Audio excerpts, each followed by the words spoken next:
Maintenant, on va passer au niveau de la mitose végétale.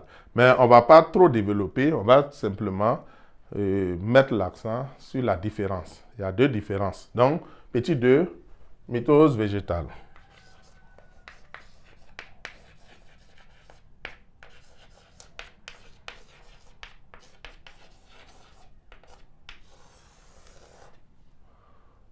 Donc, nous allons marquer la différence surtout au niveau de la prophase. Au niveau des cellules végétales, il n'y a pas un centrome, un astère en tant que tel. Il y a à la place des astères, il y a en fait ce qu'on appelle une calotte. On parle de calotte polaire. Donc, qui se met en place. Voilà, qui est comme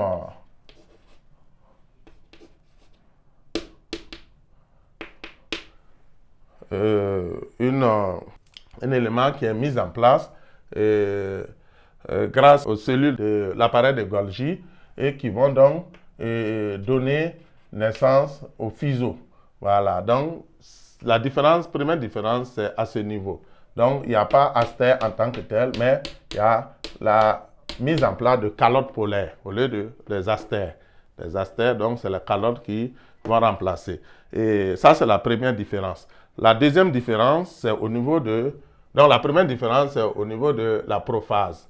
Au niveau de la prophase, c'est pas au niveau de choses. En affaires, c'est la prophase. Donc, cellule végétale. On a calotte polaire au lieu de astère.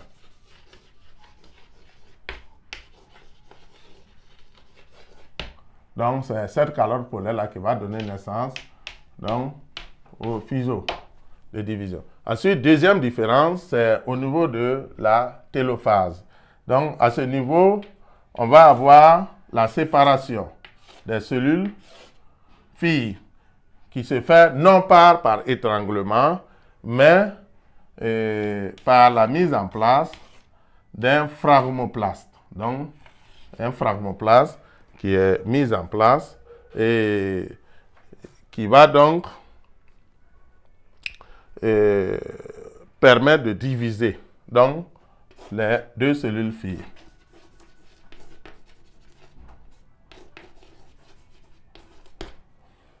Donc, la différence entre division mitose animale et mitose végétale se trouve surtout à ce niveau. Donc, première différence, au lieu des astères, on a des calottes polaires qui vont donner naissance au fuseau de division. Et deuxième différence, c'est à la télophase, au lieu qu'il y ait un étranglement pour séparer nos deux cellules filles, il y a la mise en place d'un phragmoplaste. Voilà, donc cela s'explique par la rigidité de la cellule végétale qui ne peut pas être comprimée. Voilà, comme c'est rigide, donc on a comme deux chambres, on met une couche voilà, de briques pour les séparer simplement sans comprimer. Voilà, donc c'est ce qui explique donc la différence. Donc il y a deux différences fondamentales entre mitose animale et mitose végétale. Première différence pendant la prophase, calotte polaire au lieu des astères. Et deuxième différence, pendant donc, la télophase, donc c'est le phragmoplaste qui est mis en place et qui en lieu et place donc, de l'étranglement. Donc voilà les deux différences. Donc, sinon, le reste, il n'y a pas de changement. Donc c'est le même phénomène qui se répète. Donc voilà ce qu'on peut dire à ce niveau sur la mitose végétale et les étapes de la mitose de façon générale. Voilà, donc je vous remercie. Pour mieux comprendre le phénomène de mitose, je vous invite donc à suivre le schéma avec les explications qui vont suivre. Ok, donc ici nous avons la mitose au niveau d'une cellule animale avec 2N égale à 4 chromosomes. Vous voyez ici, vous avez l'interphase. Comme je l'ai dit, l'interphase ne fait pas partie de la mitose, mais ça nous permet de comprendre voilà, l'état d'une cellule avant la mitose. Vous voyez ici qu'on a ici la chromatine. La chromatine, c'est une forme donc, des chromosomes sous la forme décondensée des chromosomes qu'on appelle donc la chromatine. Et bien sûr, vous avez le nucléole ici. Et bien sûr, c'est en interphase. Donc, les éléments ici sont dispersés. Donc, les chromosomes ne sont pas perceptibles.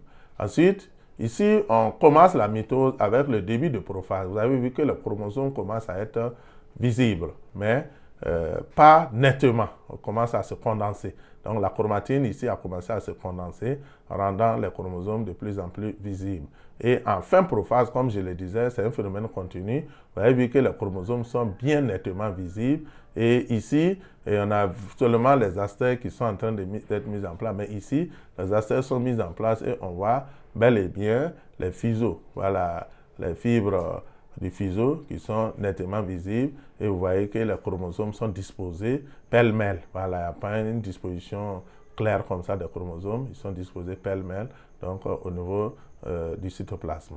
Donc ici, on a en fin prophase et comme je le disais, vous voyez que les chromosomes sont bien nettement visibles. Donc ça veut dire qu'on est pratiquement en début métaphase. Donc ici, on est en métaphase, donc milieu métaphase, et il y a la fameuse plaque équatoriale qui est là. Vous avez vu l'alignement des chromosomes, vous avez vu les centromères qui sont bien alignés, donc avec les bras chromosomiques de part et d'autre. Donc cette plaque-là, hein, cette plaque équatoriale. Donc, on est en métaphase et les chromosomes sont les mieux visibles, sont nettement visibles pendant donc, cette phase-là. C'est pourquoi la plupart du temps, lorsqu'on veut étudier les chromosomes, on les étudie donc en métaphase. Et ensuite, on a la télophase qui est là. Et vous voyez qu'il y a l'ascension polaire des chromosomes qui sont tirés par les fibres donc, acériennes vers les pôles. Donc, il y a deux lots. Voilà, un premier lot qui est là, en train de monter, un deuxième lot qui est là, en train de monter aussi. Et vous voyez que les chromosomes ne sont plus à deux chromatides. Ici, on a des chromosomes à deux chromatides, mais ici, il y a fissuration des centromères et on se retrouve des chromosomes donc, à une chromatide au niveau de chaque lot. Voilà, donc les deux lots ici, au niveau des pôles. Voilà, et ce lot avec son pôle. Et au niveau de ce pôle, ici, il y a un deuxième lot avec ce pôle. Donc, ici, on passe à la dernière étape qui est la télophase, qui est la fin de la mitose. Et vous avez vu que les deux cellules donc, se sont séparées et par étranglement. Et bien sûr, les chromosomes sont en train de se mettre ensemble. Et bien sûr, par la suite, donc, il y a la mise en place, donc, bien sûr, de la membrane et tout, qui est pour les séparer. Mais ici, vous avez vu, les chromosomes vont se réunir pour former le noyau. Et bien sûr, par la suite, on va passer à la phase qui suit, qui est l'interphase. Et ils vont de nouveau se décondenser. Voilà, vous voyez qu'ici et là, ils commencent à être difficilement visibles. Donc, ils commencent déjà à se décondenser à partir d'ici. Voilà, donc ce qu'on peut dire donc, sur la mitose animale. Voilà, donc ici, on a mitose d'une cellule végétale avec 2n égale à 4 toujours. Et on remarque, comme je le disais, on ne va plus mettre l'accent sur l'interphase. On a déjà bien expliqué, il n'y a pas de différence entre cellules animales et cellules végétales. Mais ici, comme je le disais, on n'a plus d'astères, mais on a la mise en place de ce qu'on appelle les calottes. Voilà, les calottes polaires qui sont là, voilà, à partir desquelles le fuseau de division donc, va se mettre en place. Donc, il ne s'agit plus d'astères, mais de calottes polaires, voilà, qui sont là. Et la deuxième différence, donc ici, on ne va plus tarder sur la métaphase et l'anaphase, c'est pratiquement la même chose, sauf que à la télophase, comme je l'ai dit, vous voyez qu'il n'y a plus d'étranglement. Il n'y a plus d'étranglement, mais tout simplement la mise en place de phragmoplastes. Donc, c'est le phragmoplaste qui va donc diviser nos deux cellules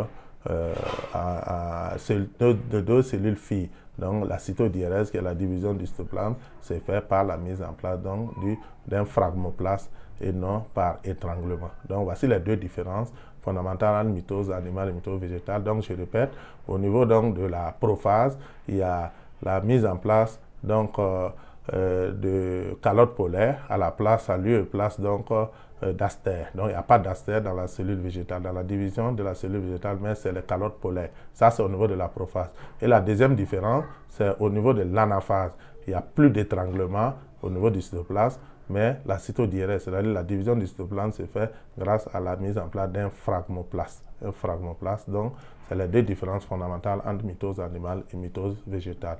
Voilà donc ce qu'on peut dire à ce niveau. Donc, je vous remercie.